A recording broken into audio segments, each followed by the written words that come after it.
1965 avant Jésus-Christ. D'accord? Tout à fait. L'évangile éternel. 1965 à 2065. 1965 à 2065 après Jésus-Christ. L'évangile Du royaume. du royaume. Frère Laurent. 2065 à l'éternité. 2065 à L'éternité. 3065. 3065, c'est pas encore l'éternité. parce que l'évangile du royaume, c'est pour le millénium. Donc, ce n'est pas à l'éternité. Est-ce qu'on a besoin d'évangile dans l'éternité? Non. Parce qu'en effet, on ne sait pas ce qu'il va se passer dans l'éternité. C'est comme ça qu'il faut répondre. Moi-même, je ne sais pas. Si je vous dis, je sais ce qui va se passer dans l'éternité, je trompe. Donc ça, c'est les genres. 3 genres d'évangile. Bien.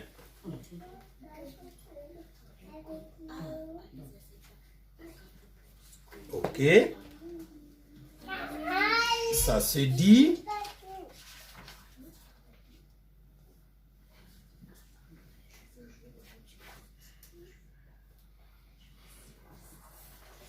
Bon, il y a combien de formes d'évangile de la grâce?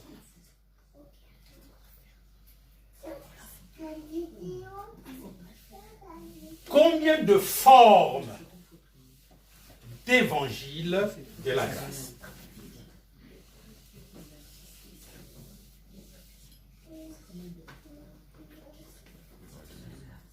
C'est 6.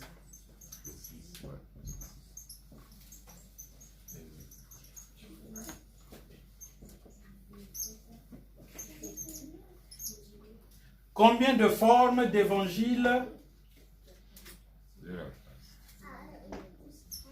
la grâce? Il y en a 6. Frère, c'est pas une honte de ne pas connaître. C'est pas grave, tu ne connais pas, tu vas apprendre. Mais apprendre, ça est là. Mais c'est tous les jours. C'est tous les jours qu'il faut apprendre. Au moins, il faut apprendre. Et quand on apprend, il faut progresser. Il faut connaître ces choses-là. Allons-y, frère. Donc, il y a déjà, le premier, c'est l'évangile de Dieu.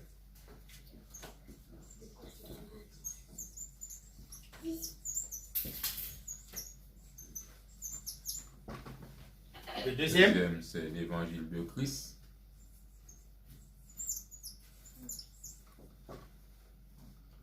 Le troisième, c'est l'évangile de la grâce de Dieu.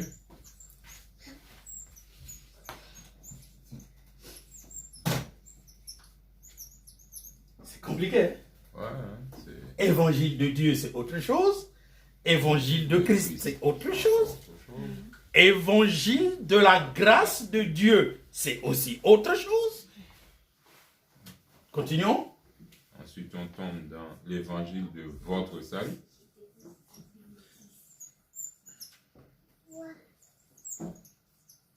C'est différent de l'évangile de la grâce de Dieu.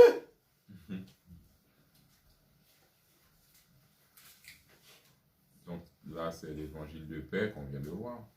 Non. Après, c'est quoi? L'évangile de paix. L'évangile de paix dont on parle dans Éphésiens chapitre 6, verset 15. C'est ça. Et enfin, L'évangile de la gloire.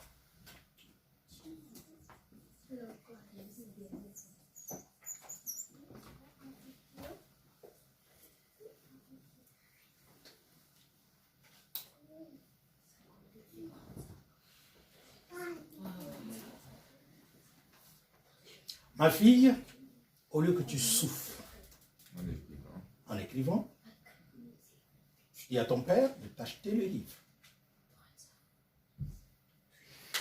Ou bien, tu prends le livre de papa. Parce que lui, il le lit pas. Ben, prends ça, au moins toi. Il le lit pas. Oui, parce que la fille a honte de prendre des notes. Oui, c'est important, c'est très important. J'aurais préféré qu'on donne ce livre à la fille. Et papa l'a depuis 4 ans. Donc papa a tout lu. Hein, tu prends le livre de papa. Je te donne la page. Quand tu le prends, tu le mets dans ta chambre. Donc si papa veut consulter le livre, il vient te demander. Et tu lui dis, ah papa, tu me remets. C'est comme ça. Hein. Tu comprends parce que ça devait ton livre. Maintenant, si papa veut consulter, il vient emprunter à ta bibliothèque.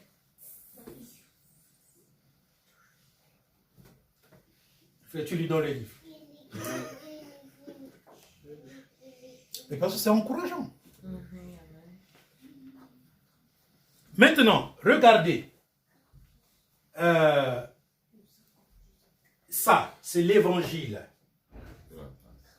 de la grâce qui est divisé en 6. Mais ça réalise un progrès. Quand tu crois en l'évangile de Dieu, ça te fait progresser à croire en l'évangile de Christ. Et quand tu crois en l'évangile de Christ, ça te fait progresser à croire à ce que Christ a fait pour ton salut, qui est la grâce. Quand tu crois en l'évangile de la grâce, en ce moment-là, tu vas comprendre c'est quoi l'évangile de ton salut. Donc, quelqu'un qui comprend l'évangile de la grâce, il est prêt à comprendre comment il a été sauvé. Et quelqu'un qui comprend comment il a été sauvé, comprend qu'il a reçu la paix avec Dieu. Et quand quelqu'un a reçu la paix avec Dieu, il va comprendre que c'est que l'évangile de la gloire. Or, cet évangile-là de la gloire, qu'est-ce qui a été écrit, frère? C'est l'évangile éternel. C'est l'évangile éternel. Ah oui, c'est bien, c'était bien. Donc, il y a progression. Progression. Et donc, de l'évangile éternel. Et l'évangile éternel, c'est celui que nous sommes en train d'annoncer aujourd'hui. Donc, l'évangile de la gloire est l'évangile qu'expérimentait le membre de l'Église qui a atteint la perfection. Et lui, il doit partir. Il doit aller au paradis à ce moment-là. Parce qu'il doit aller au paradis avec.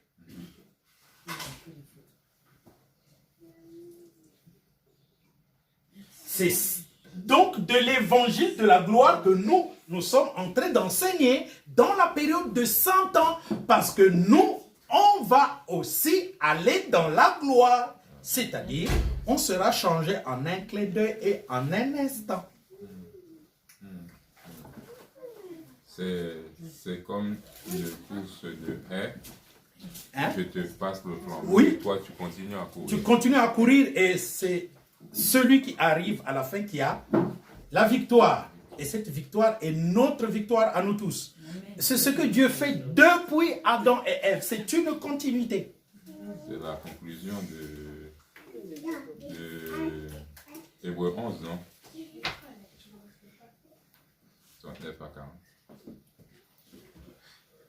Oui, exactement. Parce que l'évangile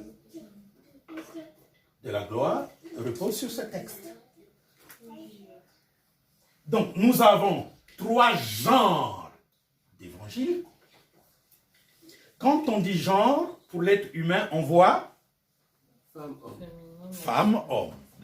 Genre. Donc, mettez-vous dans la tête que la femme est un être humain, mais qu'elle est d'un autre genre que l'homme. Ainsi, tu vas te souvenir qu'il y a l'évangile de la grâce, qui est le même évangile, mais qui n'est pas l'évangile éternel. Et l'évangile du royaume, c'est l'évangile du millénium. Amen.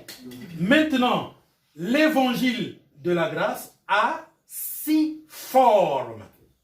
Donc, le genre revêt quelle forme? Court, moyen, gros, chétif, brun, tu vois, pour vous mettre à l'idée. Il y a 6 formes d'évangile. Et ces formes-là, c'est la progression de ta nouvelle naissance à ta perfection. Tout est là. C'est pourquoi il y a des membres de l'Église qui ont atteint la perfection. Or, nous sommes ceux de l'Église qui avons quitté l'Église quand elle est devenue apostate. C'est pourquoi nous avons tout ça en nous. Et maintenant, nous devons tabler sur l'évangile de la gloire. C'est ça qu'on appelle l'évangile éternel. Nous ne sommes pas sortis de l'Ancien Testament. Voilà pourquoi nous devons suivre ce processus. Sinon, on n'atteindra pas là. Faites attention. Vous pouvez prétendre aimer plus ça.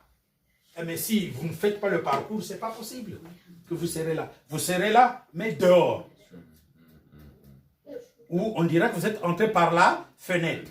Conséquemment, vous n'êtes pas écrit dans le registre d'entrée, mais vous êtes à l'intérieur. Un contrôle de l'inspecteur, il vient, votre nom n'est pas dans la liste, il vous fait sortir. Si tu veux être débordé sans avoir été d'abord rempli. Oui, c'est pas possible. C'est pas possible. C'est comme ça que les gens aiment ce que donne le Saint-Esprit au lieu d'avoir le Saint-Esprit en nous. Alors, deuxième question sur la guérison.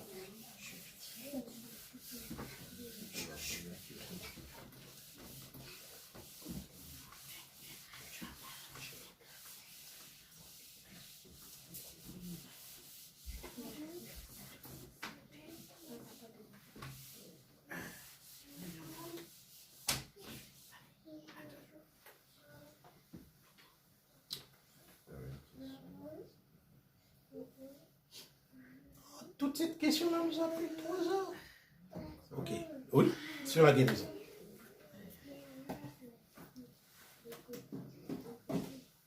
Posez des questions sur la guérison. Non, vous n'allez pas les chercher. On est en train de parler de la guérison. On a prêché pendant longtemps la guérison. Donc, il doit y avoir des questions. Pourquoi vous les posez?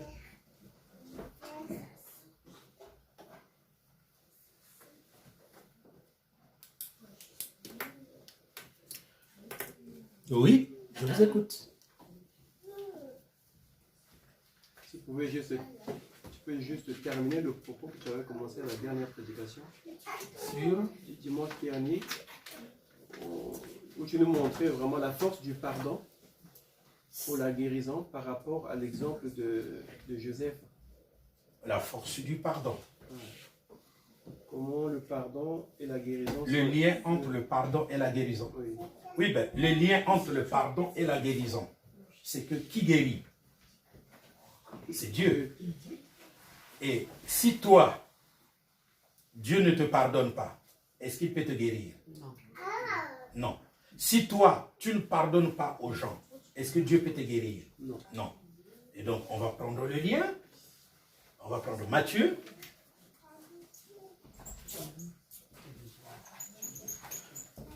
Matthieu 6, 14 à 15, lecture.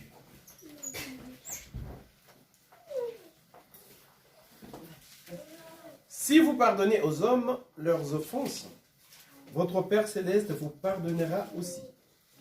Mais si vous ne pardonnez pas aux hommes, votre Père ne vous pardonnera pas non plus vos offenses.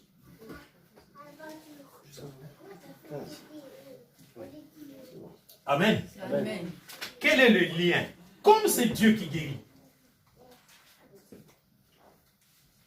il ne va pas guérir quelqu'un qui ne veut pas prendre ce pourquoi il est venu sur la terre. Pourquoi Dieu est venu sur la terre? C'est pour ôter les péchés du monde. En quoi faisant? En les pardonnant.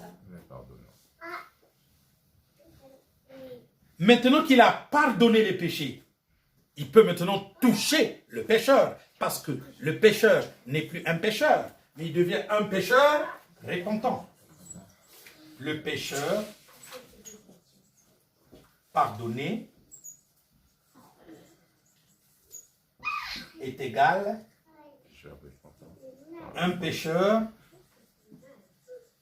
repentant. Il est déjà un pécheur repentant, il est passible de recevoir la vie. Donc, il est prêt à recevoir la vie. Dans la vie, il y a beaucoup de choses. Il y a aussi la guérison. N'est-ce pas? Le salut. Le salut, c'est ça qu'on est en train de... La vie est égal le salut. La richesse.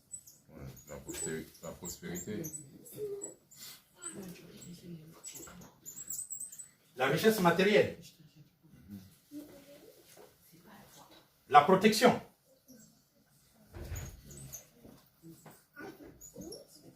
Donc, le lien, c'est de comprendre que pour que le Seigneur intervienne et guérisse quelqu'un, il est bon que la personne malade pardonne aux gens. Parce qu'une personne malade a le plus souvent beaucoup de questions dans sa vie. Elle s'auto-condamne ou condamne quelqu'un à cause de sa maladie. C'est un enseignement que vous voyez dans tous les êtres humains. Seigneur, est-ce lui qui a péché ou ses parents qui ont péché pour qu'il soit né tout aveugle? Donc, nous les êtres humains, nous sommes faits de telle sorte que, avant que nous ne comprenions les choses, eh bien, une maladie, c'est un péché qui l'a produit. Soit notre propre péché ou le péché de quelqu'un d'autre. Ça, nous sommes dans Jean chapitre 9. Jésus répondit, ce n'est ni lui qui a péché, ni ses parents qui ont péché. Or, en réalité, ce monsieur est un pécheur. Et ses parents aussi sont des pécheurs. Mais cette réponse voulait dire, ce n'est pas parce qu'il a péché ou que ses parents ont péché qu'il est né aveugle. Mais il est né aveugle afin de me permettre, moi, de le guérir et que les gens glorifient Dieu lorsque je vais le guérir. Donc, c'est ça que nous devrions retenir pour toute maladie. C'est vrai qu'il y a des maladies accidentelles. Il y a des maladies hygiéniques. Il y a des maladies de malformation.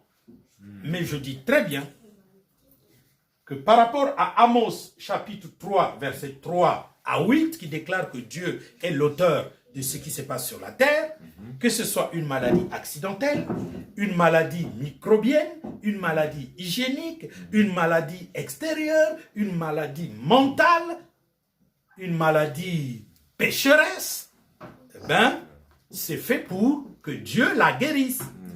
Donc, quiconque est cité dans n'importe quel compartiment de maladie, il a droit d'être guéri par Dieu. Alors, la relation, le lien du pardon, c'est lequel? C'est que si cette personne n'est pas encore née de nouveau, donc elle n'a pas encore le pardon de Dieu, eh bien, il faut que cette personne se pardonne, pardonne les autres, pour permettre à Dieu d'intervenir.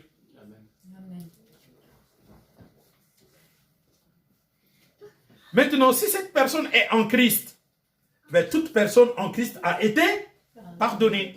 Donc, le Seigneur a fait les choses de telle sorte qu'il soit équitable. C'est pourquoi Dieu est équitable. Les voies du Seigneur sont extraordinaires. Et donc, tout toutes les personnes nées de nouveau sont susceptibles de guérir. Toutes les personnes qui ne sont pas nées de nouveau sont susceptibles de guérir. Et qu'est-ce qui leur apporte la guérison? Ça s'appelle le pardon. Si tu as déjà le pardon, tu guériras. Si tu n'as pas le pardon, eh bien, pardonne les autres et tu as le pardon de Dieu et la guérison va passer. Donc c'est ça qui est important dans le pardon. Le pardon pour une personne qui n'est pas née de nouveau est important afin d'appeler Dieu à venir le guérir. Même si Dieu ne va pas rester, de toutes les façons Dieu ne restera pas. Mais au moins Dieu peut le guérir. Et après, le Seigneur va attendre que tu l'appelles par les voies de la nouvelle naissance. Ainsi, beaucoup de prédicateurs ont commis l'erreur, surtout en Afrique.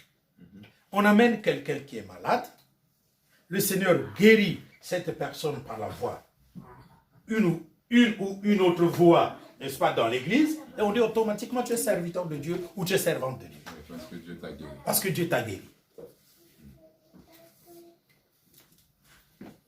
Or que c'est faux. C'est pas parce que Dieu t'a guéri que tu es né de nouveau. Non, Dieu t'a guéri, mais tu n'es pas encore né de nouveau. Et il n'y a pas un lien entre la guérison que Dieu vient de t'accorder et la nouvelle naissance. La guérison de Dieu est une intervention de Dieu ponctuelle. Ce n'est pas une intervention pérenne, éternelle. Non. L'intervention éternelle, c'est le pardon de la croix qui te sauve. Mais non. L'intervention ponctuelle, c'est que Dieu doit te dire de pardonner tout autour de toi. Parce que les personnes malades ont souvent des griefs pour rien contre les gens. Surtout si c'est un accident, alors on est contre le monsieur qui a causé l'accident. Si c'est un empoisonnement, on est contre celui qui nous a donné la nourriture ou la boisson qui nous a... Non. Il faut pardonner pour permettre à Dieu de t'apporter la guérison. Il reste 5 minutes.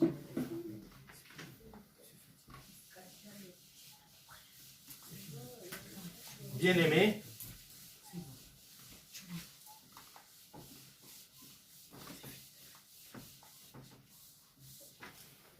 oui, les questions. J'ai une question, mais je ne sais pas comment faire pour la poser. C'est-à-dire C'est-à-dire que... tu ne peux pas la poser en public? Si, mais... Mais alors, sans pose-la. formuler le truc. Comment formuler la question? Au fait, j'ai prié pour un membre de ma famille, j'ai plusieurs personnes, j'ai profité pendant les séances de la guérison. J'ai prié pour eux, il s'est passé quelque chose en fait, je voulais savoir ici, est-ce que ça fait partie de la guérison? Comment je vais te répondre si tu ne me donnes pas les éléments de ce qu'il s'est passé? Je vais te donner des éléments. Ben oui, mais donne-moi les éléments. Je priais pour 2 personnes. Il s'est passé quelque chose. La deuxième personne, au fait, il avait un poste. Il avait un poste à Brazza, il voyait clair. Il voyait clair. Mais ce qui fait qu'à la fin du mois, on ne le voyait plus à la maison parce qu'il voyait clair. D'accord. Après le travail, il ne montait plus à la maison. D'accord. Parce qu'il voyait clair à son travail. Et moi, je priais. Je demandais à Dieu de guérir la personne. Parce qu'après le travail, il partait... Oui. Voilà. Il partait se vadrouiller parce que Donc, il voyait clair. Ça veut dire qu'il gagnait maintenant bien. Et après, il partait jouir avec ailleurs. voilà. Donc je profitais pour nous la guérir. Non, peut-être pas avec d'autres femmes. Non, je n'ai pas dit des femmes. C'est moi qui ai compris. Peut-être pas avec d'autres femmes. On peut voir clair et puis... Il allait dans l'Enganda et il mouvait quoi. Tu comprends? Voilà. Donc, Voir clair, c'est une expression. C'est une expression qui veut dire que maintenant, l'argent entre. voilà. Et moi, je priais pour ça, au fait. Je demandais à Dieu de guérir la personne, parce que la personne fait partie de ma vie. Oui, ça j'ai compris, ça ne sert même pas de préciser pour Voilà. que... Donc, je priais pour la personne et je demandais à Dieu de guérir la personne. Hmm. Et ce qui fait que la personne, on lui a changé de poste. Mhm. On lui a changé de poste. Donc, il était... Conséquemment, il ne va plus voir clair. Même s'il verra clair, il verra clair à la longue. Voilà. Mais le fait qu'on lui ait changé de poste, Voilà. c'est la solution Voilà. à ta prière. Parce que, tu sais, quand on voit clair et qu'on va dehors, C'est ça. Donc, moi, ça me faisait mal. oui, on peut attraper la maladie vénérienne, on peut attraper le sida, on peut faire un accident. Il y a beaucoup de choses. Quelqu'un peut te haïr. Tu vois clair, tu as de l'argent, tu es orgueilleux, il te met le cube magie dans l'alcool, tu péris. Donc c'est normal, c'est ta réponse. Donc, et voilà. Donc, on lui a changé de poste et tout. Et je ne savais pas tout ça. Et qu'est-ce qu'il a fait le Seigneur? Le Seigneur l'a touché. Il m'a appelé à 5h30 du matin pour m'annoncer la nouvelle. Et j'étais contente. Donc, je voulais faire du bien à ça. J'étais vraiment contente. Jusqu'à maintenant, je suis toujours contente. Ah oui, tu dois être Mais contente. je ne lui ai pas dit que ça me plaît. Je lui ai justement dit que tout ce que fait le Seigneur est bon. Exactement. C'est comme ça qu'il fallait répondre. Voilà. Sagement. En fait, c'est une guérison en esprit. Voilà. Une guérison morale. Une guérison mentale. Donc, voilà. Je lui ai dit, bon, écoute, courage. De toute façon, tu as là où il faut tenir debout. Donc, c'est l'essentiel. Donc, je voulais ça, c'est une sorte de guérison, en fait. Exactement, c'est une guérison. Donc, le frère possédé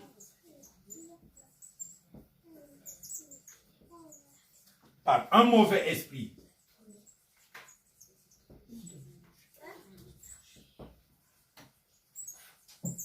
envoyé par Jésus a été guéri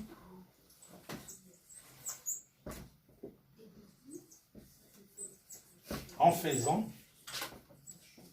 de telle sorte que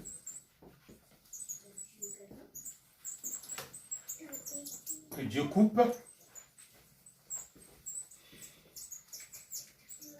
la source de la bénédiction financière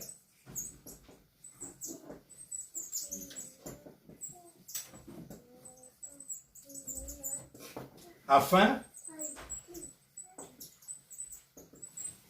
qu'il ne continue plus à se vadrouiller.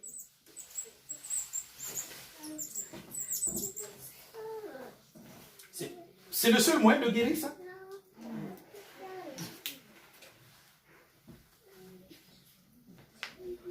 C'est le seul moyen de guérir ça.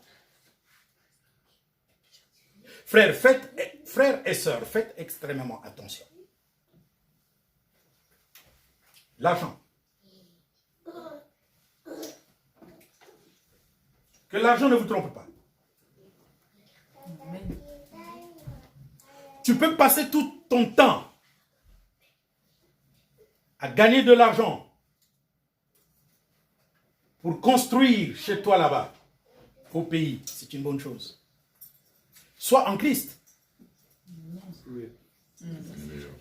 Sinon,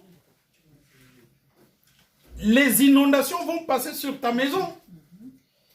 Ta maison s'écroule. Tous tes millions que tu as travaillés sont partis.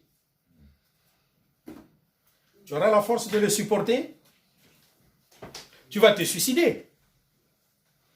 Et tu iras en enfer.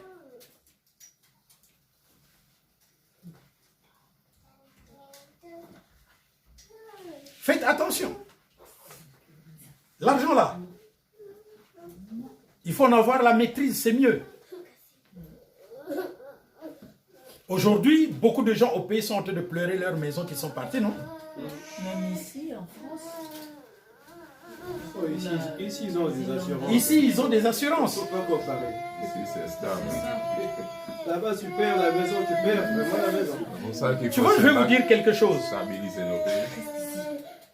J'ai toujours des solutions pour les gens, mais à long terme. Quand mon beau-père est mort,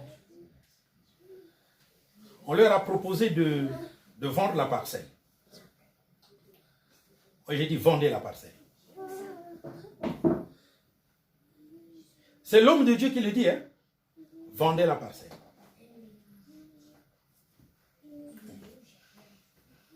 Frère, les gens sont vraiment incrédules. Pourquoi l'homme de Dieu dit vendez la parcelle? Mais c'est si simple. La parcelle est mal positionnée. Vous connaissez la parcelle de mon beau-père, non? Tu connais, non? À Tintélé. Ah oui, oula.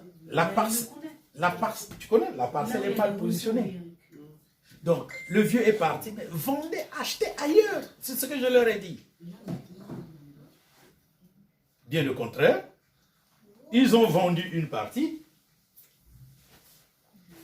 et d'autres personnes ont construit encore juste à côté. Mais l'homme de Dieu vous a dit de vendre. Et Dieu est bon. Regardez comment Dieu est bon. La pluie est venue. Elle arrache là où ils ont vendu.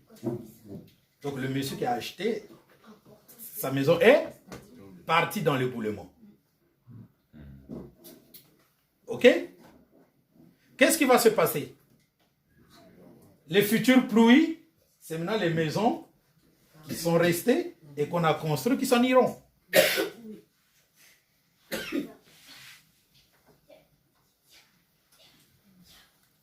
Vous voyez comment Dieu est bon? Ça fait combien de temps qu'il est parti? Ça fait 12 ans. 12 ans que je leur avais dit, vendez la maison. Vendez plutôt la parcelle. Mais parce que c'est juste à la source d'une rivière. Toute source d'une rivière est susceptible de faire des éboulements. C'est ça une source.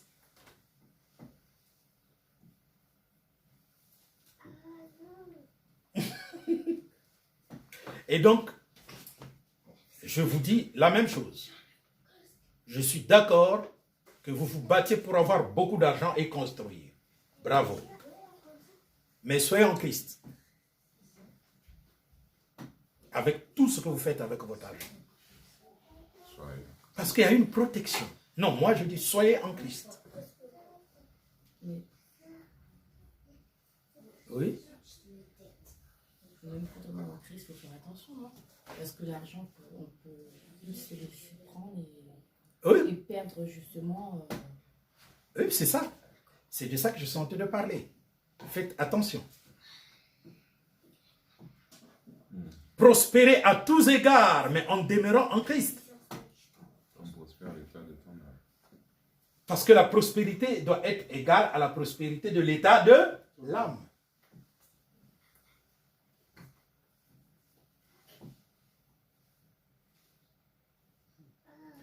Le frère voit clair. Bon, ben il est trop jeune aussi. Il faut que j'essaie un peu de jouir.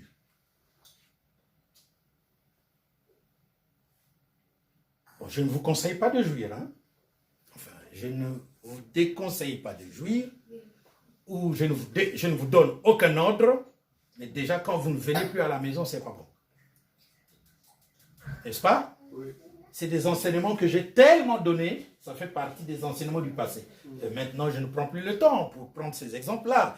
Mais c'est des gens qui savent que c'est pas bon. Même si on n'en parle plus, mais cela ne veut pas dire que vous avez la liberté, parce qu'on n'en parle plus. On n'en parle plus, ça veut dire que vous avez tellement compris, on passe à autre chose. On grandit maintenant. Les choses élémentaires, on les laisse. Et donc, Dieu vient de t'exaucer, toi. Malheureusement, pour lui, il va pas comprendre que Dieu l'a sorti d'un grand danger. Est-ce que vous comprenez? Oui. Donc c'est très important. On appelle ça une guérison morale.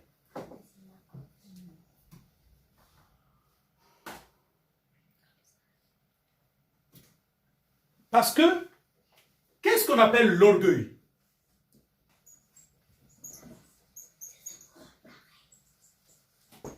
C'est se vanter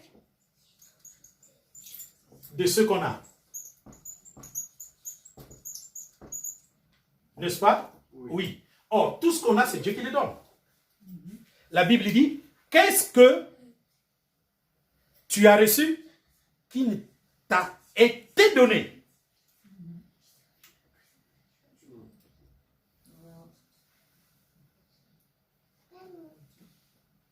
Pourquoi vos visages sont en train de se défaire? Oui, je vois que non, je vois que vos visages sont en train de se défaire. Parce que j'ai parlé de votre argent, mais je sais que... Quel argent? Je n'ai pas Quel mon argent? frère. Donc On n'en a pas, frère. Quel argent? Hein? Ici, là, ici, Il n'y en a là. pas. Non, vous avez l'argent. Payer les impôts, pardon. On a l'argent pour payer. Vous avez l'argent, même pour payer les impôts. Les pensions alimentaires. Mais Déjà, tu ne peux pas payer des impôts. faites, si tu n'as pas l'argent, faites tout ça en étant en Christ. N'abandonnez pas Christ. C'est ça le conseil que je vous donne. Ah oui. Non, mais Ne pas s'appuyer sur... sur la- Vous-même. Ouais. Ne vous appuyez pas sur ce qui va passer. Ne vous appuyez pas sur ce qui va passer. Frère, vous connaissez la loi de vous en tant que petit troupeau? Votre loi en tant que serviteur fidèle et prudent. Parce qu'il y a deux lois. Il y a la mienne, il y a la vôtre. Si vous ne voulez pas abandonner votre famille, vous n'êtes pas digne de Dieu. Oui, c'est un peu ça, mais vous, votre loi... Oui, frère? Non, Il a dit, vous allez vous... Il a dit quoi? vous devez vous enrichir. C'est ça votre loi de serviteur fidèle et prudent.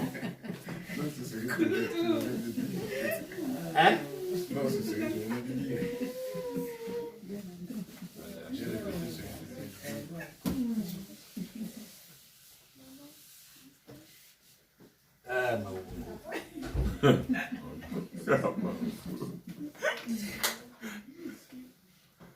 Moi, ma loi, c'est Matthieu.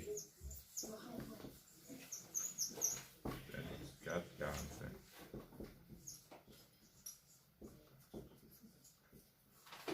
La seule chose que Dieu m'a dit, je ne dois pas manger ou boire avec les ivrognes. Et je ne dois pas frapper le petit troupeau. D'accord. Ça, vous-même, vous le savez. Hein? Oui, oui. Regardez comment j'ai enrichi le petit troupeau. Vous savez, si je trouve l'argent pour écrire mes 10 livres sur les dons spirituels, alors le nombre de livres que j'ai publiés sera égal à 100.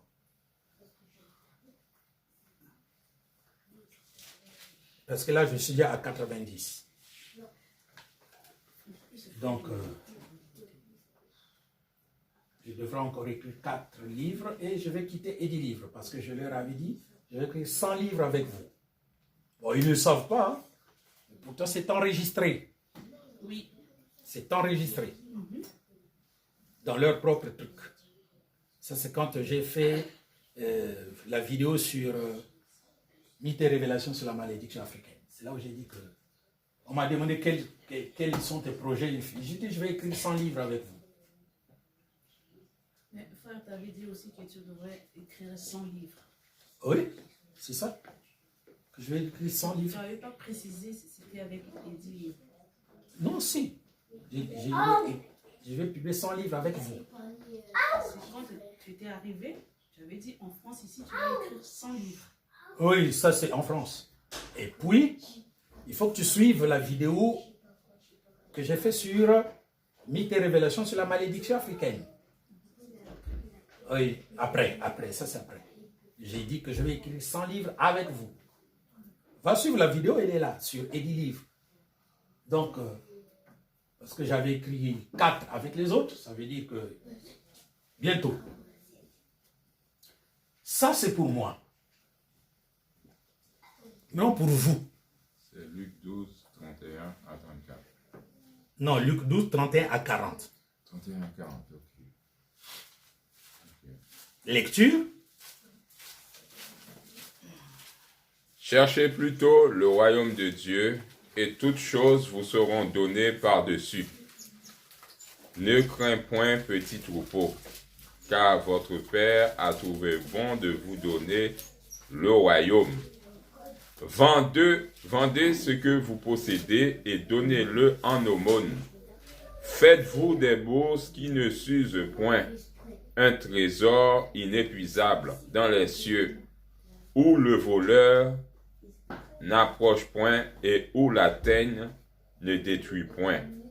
Car là où est votre trésor, là aussi sera votre cœur.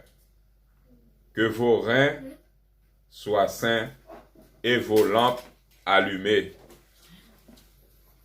Et vous, soyez semblables à des hommes qui attendent que leur maître revienne des noces afin de lui ouvrir dès qu'il arrivera et frappera. Heureux ces serviteurs que le maître à son arrivée trouvera veillant. Je vous le dis en vérité, il se scindra, les fera mettre à table et s'approchera pour les servir. Qu'il arrive à la deuxième ou à la troisième veille, heureux ses serviteurs. Donc le Seigneur a dit qu'il arrive à la deuxième ou à la troisième veille, n'est-ce pas? Dans une nuit, il y a combien de veilles? 4. Il y a 4 veilles dans une nuit. Ça veut dire quoi? Qu'une veille prend combien de temps? 2 heures. On divise le temps par 4. Vous divisez 12 par 4. Par 4. Donc une veille prend 3 heures.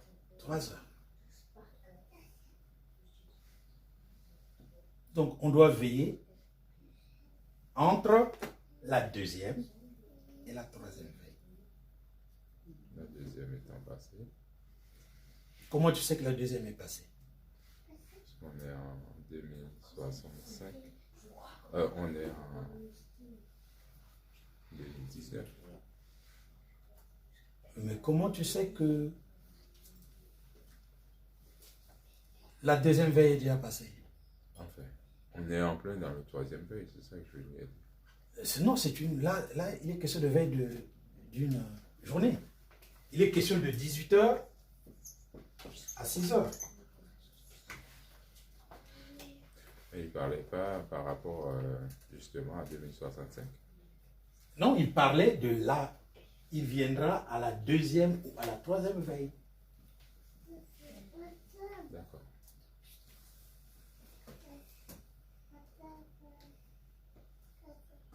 Il devait faire 2 jours. Il devait faire 2 jours de Dieu et troisième jour, il viendrait.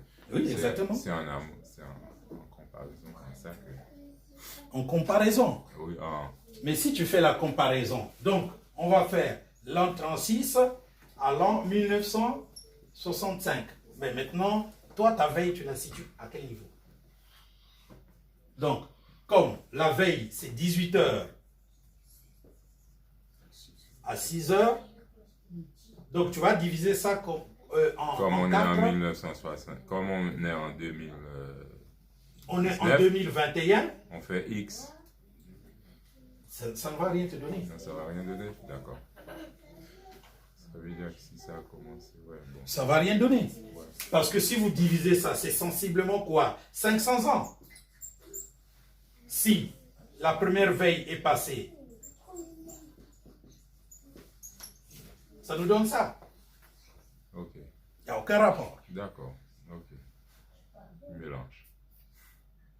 Donc si tu veux faire ce rapport de deuxième et troisième veille, il y a un X que tu dois trouver. Tu dois nous trouver ça part de quoi par rapport à la chronologie.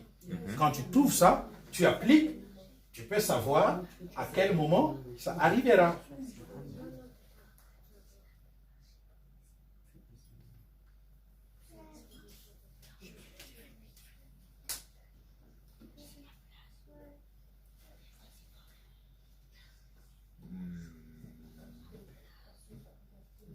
De toute façon, de toutes les manières, on est vers le Donc, soir. le X, il faut trouver c'est quoi le X.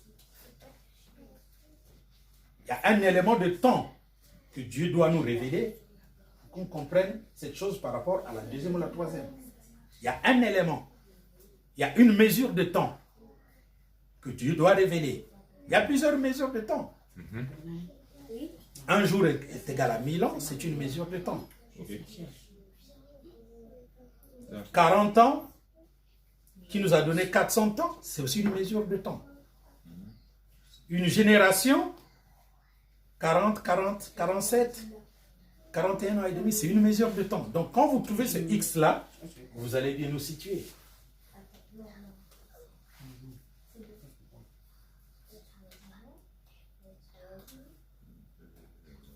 Parce qu'on parle bien du maître, du retour du maître. Exactement. De 2065. Oui. Parce que le retour du roi des rois et du seigneur des seigneurs, tu as aussi donné des éléments de calcul. Bon. Eh oui, mais il faut aller lire les éléments de calcul qu'il y a dans là. Tu ne vas pas appliquer ça dans ça. Il y a des éléments de calcul. Ce sont ces éléments-là. Mais je ne me souviens pas que j'ai parlé de ces deuxième ou troisième veille en rapport avec quelque chose.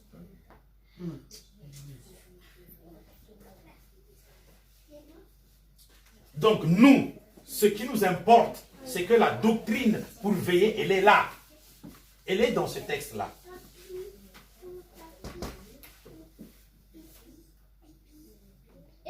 Nous ne sommes pas appelés à acquérir des richesses matérielles. Parce que c'est nous qui devons travailler pour la seconde venue du Seigneur Jésus-Christ.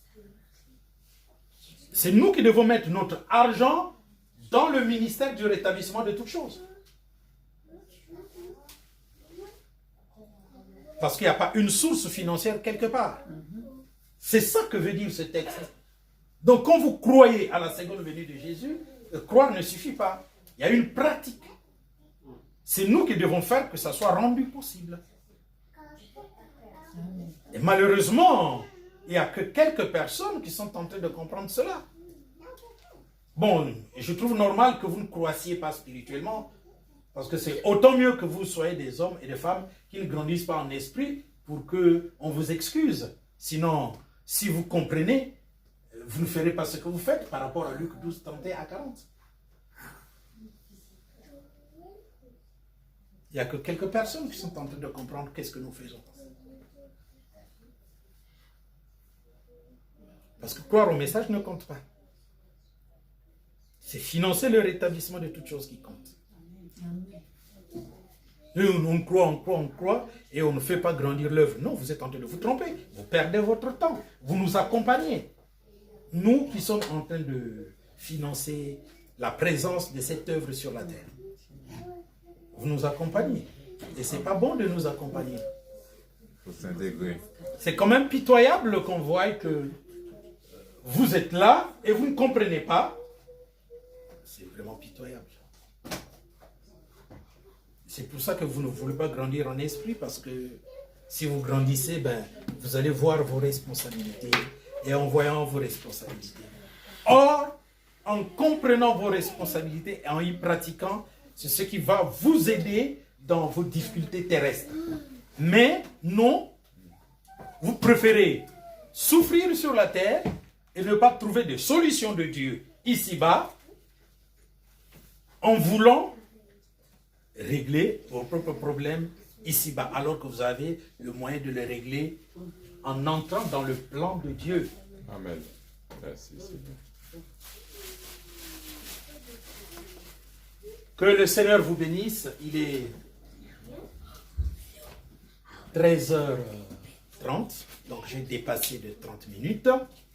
Amen. Mon numéro de téléphone, c'est le 06 79 81 10 84. Ceux qui sont à l'étranger, vous faites 00 336 et vous commencez à partir de 79 jusqu'à la fin. Il faut ajouter 00 336 79 81 10 84. C'est comme ça que vous pouvez me contacter facilement. Que Dieu vous bénisse. Amen. Amen. Amen.